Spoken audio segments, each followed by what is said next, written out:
আসসালামু আলাইকুম। আমরা আজকে শিখব ভয়েস চেঞ্জ। আমরা আজকে শিখব অ্যাক্টিভ থেকে প্যাসিভ কিভাবে আমরা সহজেই এই ভয়েসটা চেঞ্জ করতে পারি। যেমন আমাদের অ্যাক্টিভ ভয়েসের একটা স্ট্রাকচার দেখাবো আমি।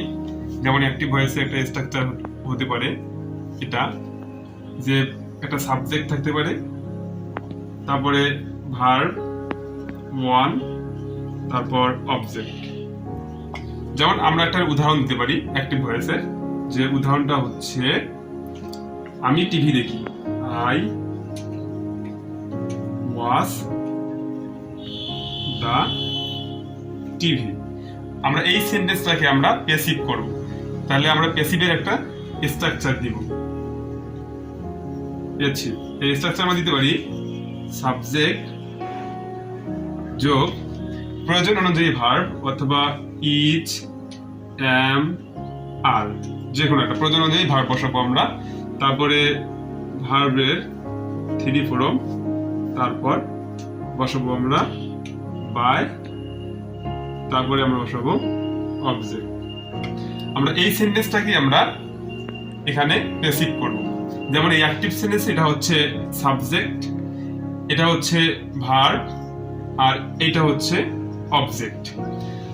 আমরা প্যাসিভের ক্ষেত্রে এই অবজেক্টটাকে আমরা করব সাবজেক্ট, অর্থাৎ সাবজেক্ট হচ্ছে টিভি।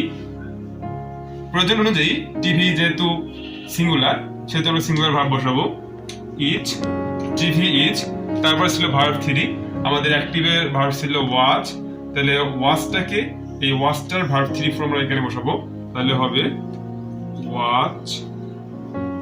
সূত্রের আমাদের বসাবো আমরা বাই, তারপর অবজেক্ট, অর্থাৎ এখানকার যে সাবজেক্ট সেটা হয়ে যাবে এই প্যাসিভের অবজেক্ট, অর্থাৎ আইটা হয়ে যাবে মি।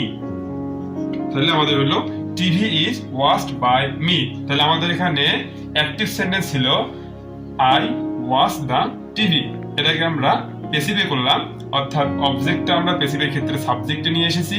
এই সাবজেক্ট অনুযায়ী আমরা এখানে ভার্ব বসিয়েছি ইজ, আর এখানে অ্যাক্টিভের যে ভার্বটা ছিল ওয়াচ, এটাকে আমরা ভার্ব থ্রি ফর্ম বসিয়েছি, সেটা হচ্ছে ওয়াচ। সূত্রের আমরা প্যাসিভের বাই, এবং এখানকার যে অ্যাক্টিভের সাবজেক্ট ছিল আই, সেটা এখানে হয়ে যাবে অবজেক্ট হিসেবে, আই এর অবজেক্ট হয়ে যাবে মি।